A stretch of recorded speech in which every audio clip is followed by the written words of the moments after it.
Hello, this is Thea again, and this time I'm here for the official 2025 tag. I believe the person who created it is Pretty Green Vinyl Guy, Edwin. Thank you, Edwin, for creating this. I'm hoping I'm not being mistaken. I believe it is you who created it. So I'm going to just get right to it. The first question is best purchase of 2024, new or old? Just got this recently.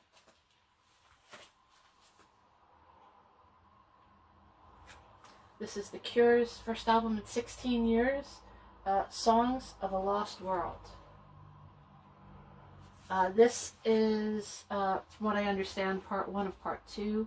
Robert Smith took so long to write it. He still has half in the can, still ready to go. So I'm looking forward to the second part of it. Number two, 50 years later, best album of 1974. Well, I chose, Here Comes the Warm Jets. The best songs on here, in my opinion, Blake Frank, Baby's on Fire, Candy Tells Me. This whole album is pretty amazing. This particular one I have is a fairly recent reissue from Abbey Road Studios half-speed mastering. It was very dirty when I got it. Cleaned it a few times. I keep cleaning it. It gets a little bit better.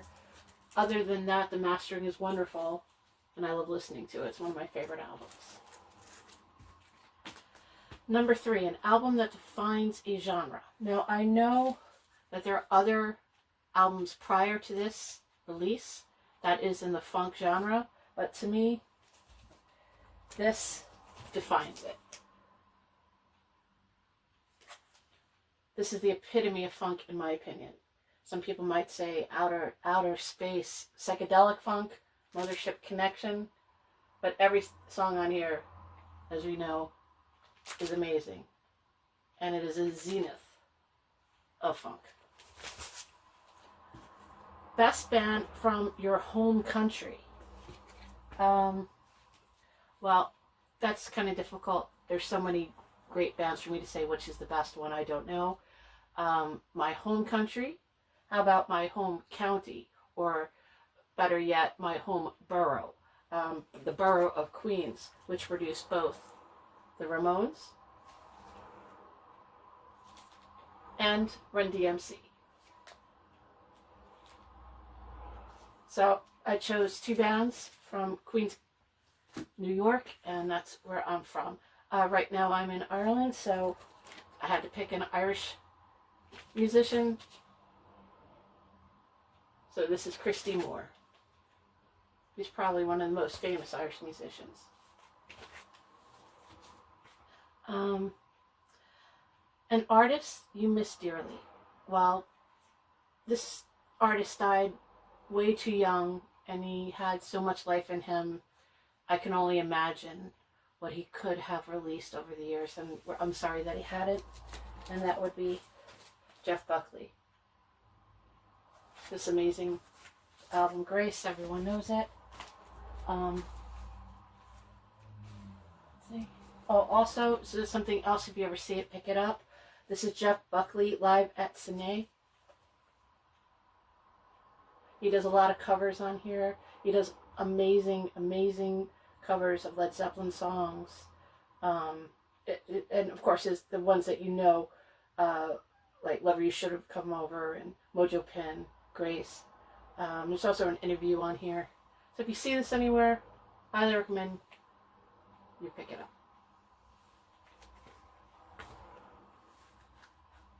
Best live album in your collection. I don't have that many live albums, but in my opinion, this is the best live, not only in my collection, but probably it's ranked up high there of all time of all live albums, and that is The Who, live at Leeds. It's phenomenal, phenomenal performance. This is a really cool packaging. There's, this came in a box set, this particular one I have, but they recreated all the inner parts of the pictures and the, let's It's really cool. Another one I was going to pick was Get Your Yayas Out, but their rendition of Young Men's Blues is pretty phenomenal. And I think the current generation of young men should all know that song. They might be able to relate to it. See all the stuff that's in it in the original packaging. It's very cool. I better put it back before I make a mess. Okay, good for you. Before I destroy everything. Okay, your partner just dumped you. What album are you putting on?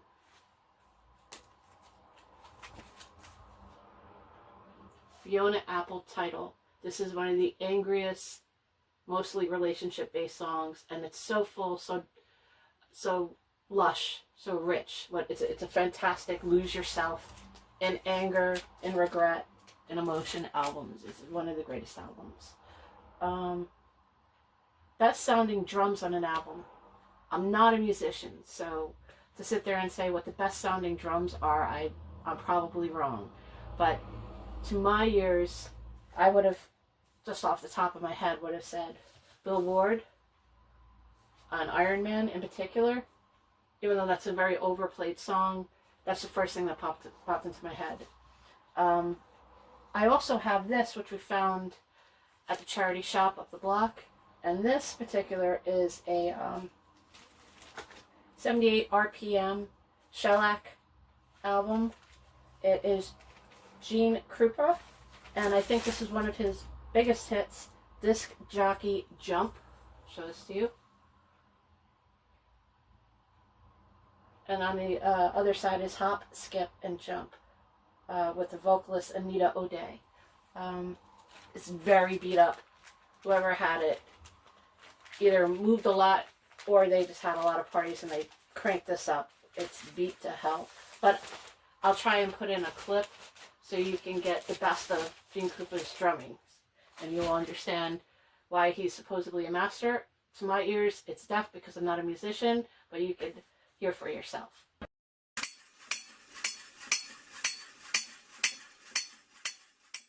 Favorite artist who's a member of 2 or more bands. I chose Josh Homme. He was in Them Crooked Vultures. He was also in Coyotes. And he was also in Queens of the Stone Age. This particular album is phenomenal. I recommend everyone should own it. It's a wonderful, wonderful album. It's truly a story, and you feel like you're on the ride with him in the car going through the desert. And you're listening to the radio, and you have your angst, and you have your emotions, and it goes up and down. It's almost head-spinning, the emotions that change from song to song.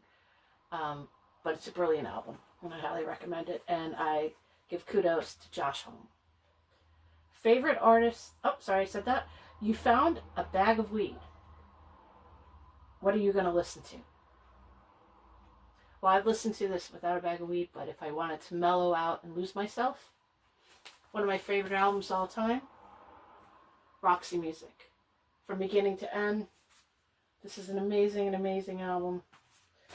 Lady Tron is probably my favorite thing on here. It's a brilliant album. Everyone should know it.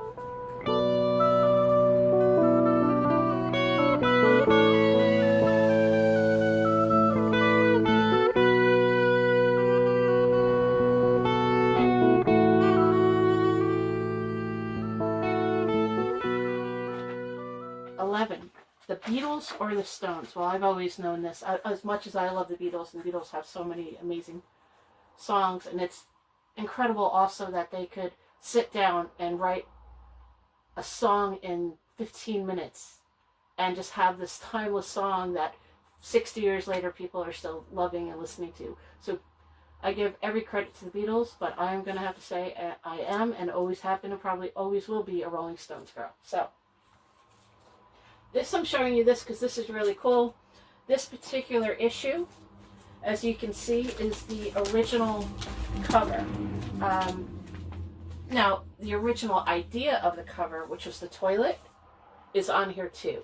So if you just take that part off and you see the original concept, but this was not released until the 90s, maybe early 2000s. We hadn't seen this. Most of the original copies look like that. And people thought that they were copying the Beatles' White Album. It was because the record company didn't want to see a toilet. They thought it was obscene. And this particular one comes with, which is really cool, the album.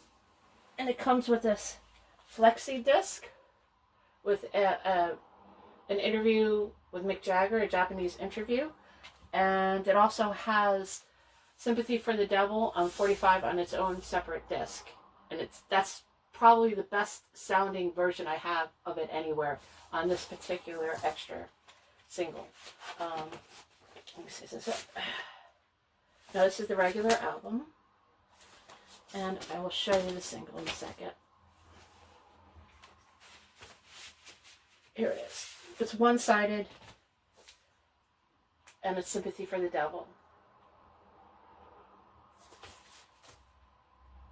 Full frequency range recording, 45 RPM. Sounds amazing. So I'm happy, even though that's a more recent reissue, it's not the original.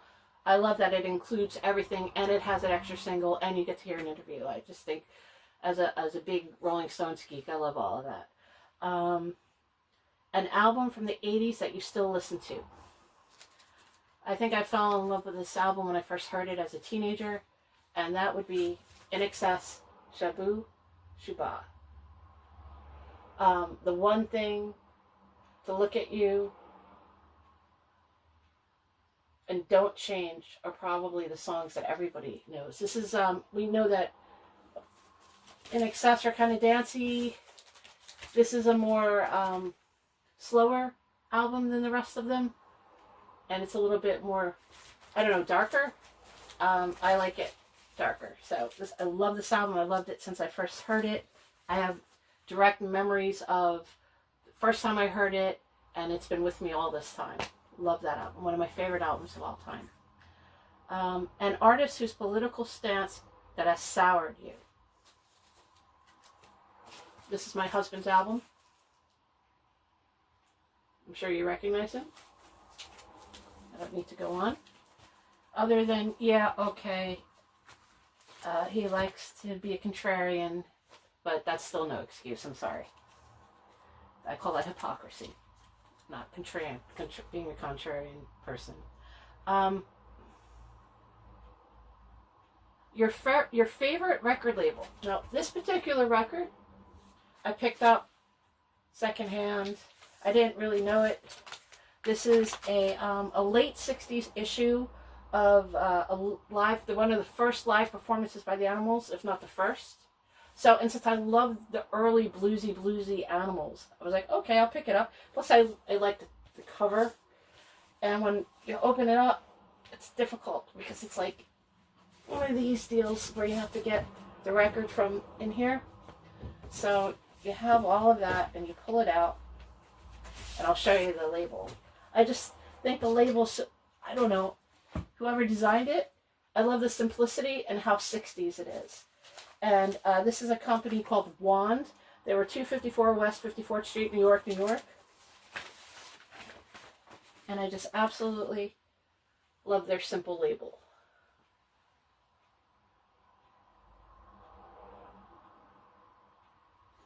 That's my favorite label.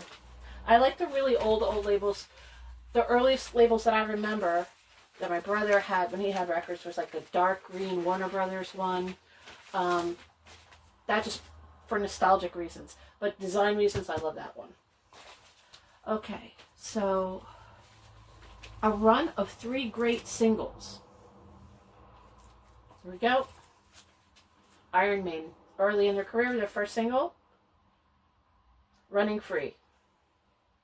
Then they followed up with a second single, Sanctuary.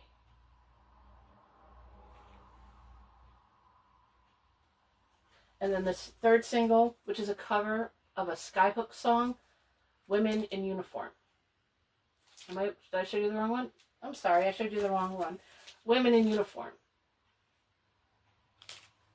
I'm going to have to check and make sure I did that correctly. So that's Running Free, Sanctuary, and Women in Uniform. All first 3 Iron Maiden singles, all with Paul Di'Anno. Paul Di'Anno passed away just recently. I know he hadn't been well, but he would still perform in a wheelchair, and I'm sorry for him and his family, and I wish them well. I'm sorry that you're suffering and you're sad. But he was such a huge inspiration for my early teens. I loved Iron Maiden so much, especially the Paul Di'Anno years, and may he rest in peace.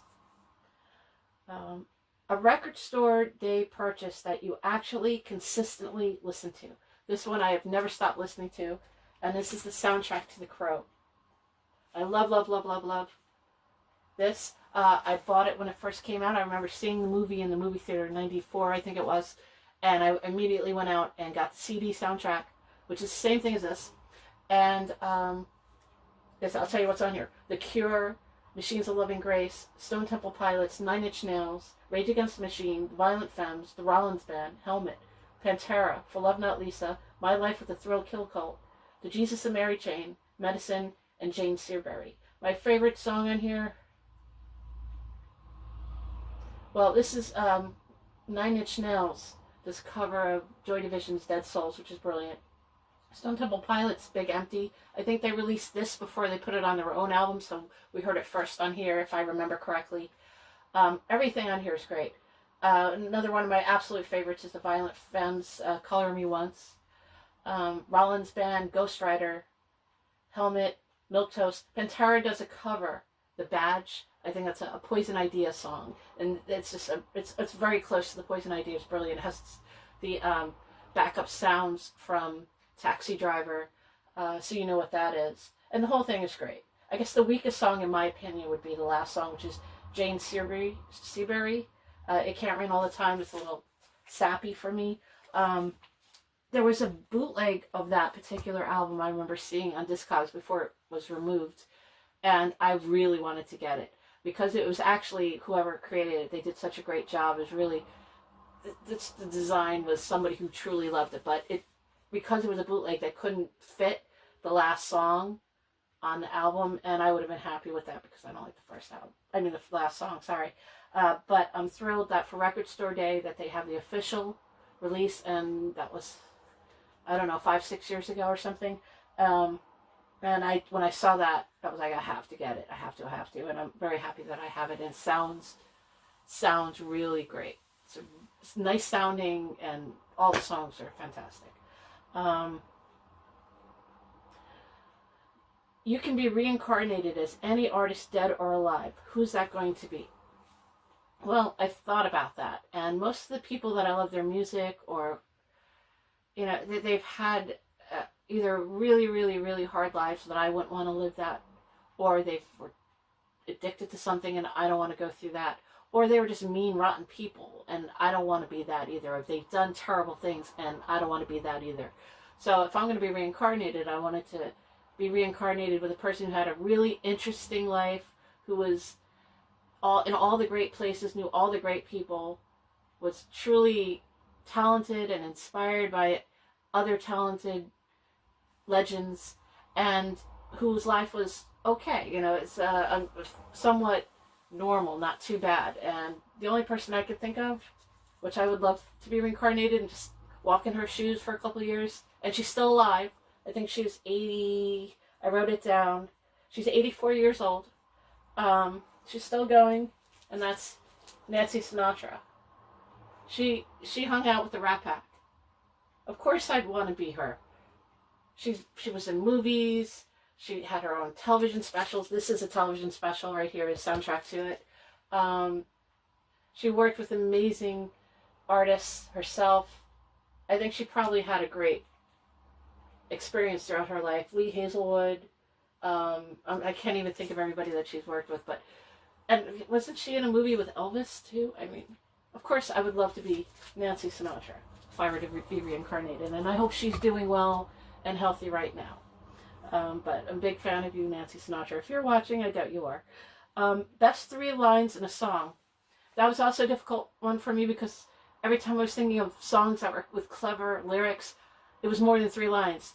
You had to go through 4 or 5 lines to get to the punchline. And I finally figured it out. And it's from the Kinks. The B-side of this is Low Budget. And the 3 lines that I'm giving you are, we're all on our uppers, we're all going skint. I used to suck cigars, but now I suck polo mints. I'm on a low budget. Anybody who's ever been on a low budget can really relate. And I think this is a deeply humorous song that makes the Kinks human like the rest of us. An album you never tire of. Never ever get tired of this album. Wish You Were Here, Pink Floyd. This is my favorite Pink Floyd album. From beginning to end. This is another album if you were going to smoke when you found that bag of weed. This is an album to get lost into as well. But I just love it any old way. In the morning, at night, anytime, any way. Never get sick of it, and I will always love it. Okay, is that it? Yep. And the last one, number 20, share your favorite VC channel. Well, right now I'm going to say Embarrassment of Riches. What I really liked about his channel was he has this 2-part video that's Discogs Impossible. And I completely agree with his picks. Things that he would love to get, but they're like one of a kind, and they're so out of reach price-wise. It's almost like this is the fantasy, the impossible that you can own through Discogs. It's Discogs Impossible. So that's Embarrassment of Riches, and everyone should check that out. And it's so close to Christmas. Merry Christmas to everyone. Happy New Year.